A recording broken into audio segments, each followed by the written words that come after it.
जय मसीह की and good morning. आज सुबह हमारे ध्यान को प्रभु की वचन की तरफ हम लेकर जाएंगे। पिछले 3 दिन से हम लोग आत्मा का फल के बारे में सीख रहे थे। हमने उसके पहले 2 पॉइंट पर ध्यान दिया, प्रेम और आनंद। और आज हम लोग शांति की तरफ हमारे ध्यान को हम लेकर जाएंगे। आत्मा का फल में एक गुण है शांति। मतलब जब प्रभु की आत्मा के द्वारा हम लोग चलाए चलते हैं, उस समय पर हमारे जीवन में प्रभु की ओर से मिलने वाला शांति को हम लोग महसूस करते हैं। इस बात को और अच्छे से समझने के लिए कुछ और आयतों को मैं आपके सामने रखना चाहती हूँ। सबसे पहला, यूहन्ना का सुसमाचार, उसका 14वीं अध्याय और 27वीं आयत, 14 का 27। यहाँ पर यीशु मसीह इस प्रकार कहता है, मैं तुम्हें शांति दिए जाता हूँ, अपनी शांति तुम्हें देता हूँ। जैसे संसार देता है, मैं तुम्हें नहीं देता। तुम्हारा मन व्याकुल ना हो और ना डरे। यीशु मसीह यहाँ पर कहता है, मैं तुम्हें शांति दिए जाता हूँ। हम जानते हैं कि हर एक पिता अपने बच्चों के लिए विरासत छोड़ता है। यहाँ पर यीशु मसीह कहता है कि मैं तुम्हें शांति दिए जाता हूँ। यीशु मसीह का सेवकाई इस पृथ्वी पर लगभग समाप्त होने वाला है और यीशु मसीह यहाँ पर कहता है कि मुझे जाना है और उससे पहले मैं अपना शांति तुम्हें दिए जाता हूँ। यीशु मसीह की ओर से मिलने वाला शांति हमारे जीवन में है और इसलिए वचन में लिखा है कि तुम्हारा मन व्याकुल ना हो और ना डरे। मेरे प्रिय भाई बहनों, परमेश्वर अपना शांति हमको देता है और जब प्रभु की शांति हमारे अंदर है तो हमें डरने की जरूरत नहीं है, ना हमें व्याकुल होने की जरूरत है, हमें बेचैन होने की जरूरत नहीं है। क्यों? क्योंकि परमेश्वर ने कहा है, इसलिए हमें प्रभु के वचनों पर यकीन करना है। कुछ और बातों को मैं आपके सामने रखना चाहती हूँ। परमेश्वर के वचन में लिखा है कि परमेश्वर शांति का राजकुमार है। मतलब परमेश्वर स्वयं शांति है। तो जब परमेश्वर हमारे अंदर वास करता है तो हमारे जीवन में हम शांति को महसूस करेंगे। ये शांति की खासियत क्या है? आपका ध्यान को मैं फिलिपियों की पत्री, उसका 4था अध्याय और 7वीं आयत की तरफ लेकर जाना चाहती हूँ। फिलिपियंस 4:7।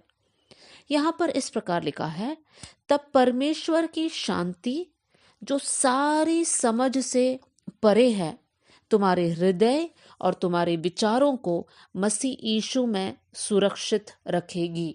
यहाँ पर लिखा है, परमेश्वर की शांति सारी समझ से परे है। मतलब समझ नहीं पाते हैं कि इतना शांति हमारे अंदर कैसा है। वो परमेश्वर की ओर से मिलने वाला शांति है जो हम समझ नहीं सकते हैं।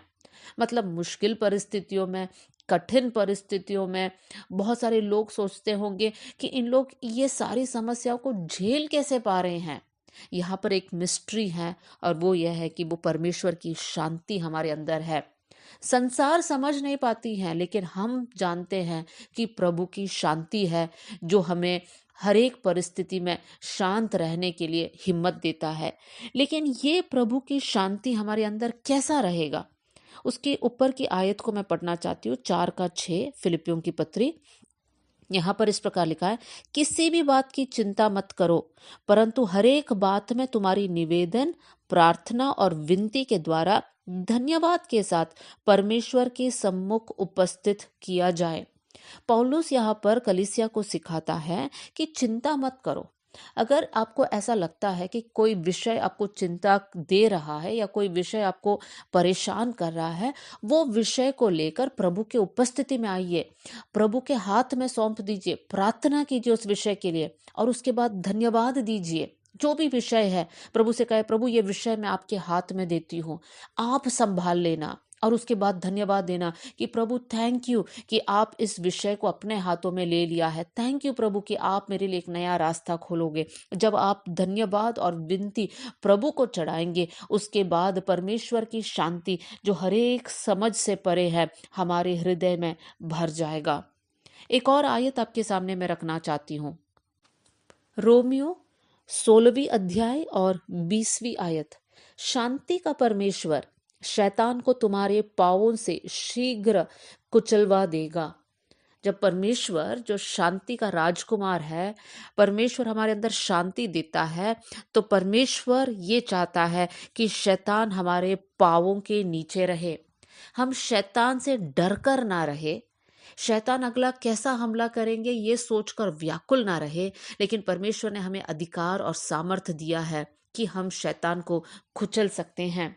लेकिन मेरे प्रियो, एक बात हमारे जीवन में बहुत जरूरी है, और वो हम पढ़ सकते हैं भजन संहिता 119 का 165, 119 का 165। मैं आपके लिए पढ़ती हूँ। यहाँ पर इस प्रकार लिखा है, तेरी व्यवस्था से प्रीति रखने वालों को बड़ी शांति होती है और उनको कुछ ठोकर नहीं लगती। किसको शांति होती है?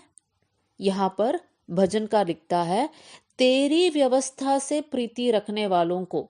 मेरे प्रिय भाई बहनों, क्या आप प्रभु के वचन से प्रेम करते हो? प्रेम करते हैं तो आप हर दिन पढ़ेंगे, रात दिन मनन करेंगे, परमेश्वर का वचन को बहुत अनमोल समझेंगे आप। और ऐसे लोगों के लिए वचन में लिखा है कि उनके लिए बड़ी शांति रहेगी। मेरे प्रियो, आत्मा का फल में एक गुण है शांति। लेकिन जैसे मैंने पहले कहा, आत्मा का फल तब दिखता है जब हम लोग प्रभु में बढ़ेंगे, परिपक्व होंगे, वचन से प्रेम करेंगे, प्रभु के उपस्थिति से प्रेम करेंगे। तो क्यों ना अपने जीवन को हम समर्पण करें। आइए हम लोग प्रार्थना करें। स्वर्गीय पिता, आज का दिन के लिए हम धन्यवाद करते हैं प्रभु जी। आत्मा का फल के एक गुण को हमने सीखा प्रभु, शांति। हमारे अंदर शांति होने पाए प्रभु। कुछ भी खबर हम सुनते हैं तो हम हड़बड़ाने वाले ना बन जाए, हम व्याकुल ना हो, हम टेंशन लेने वाले लोग ना रहे, लेकिन परमेश्वर आपकी शांति हमारे दिलों में बसने पाए। वो शांति जो हर समझ से परे है परमेश्वर पिता, हमारे हृदय में और हमारे मन में परमेश्वर पिता वो भर जाए कर मैं प्रार्थना करती हूँ परमेश्वर पिता।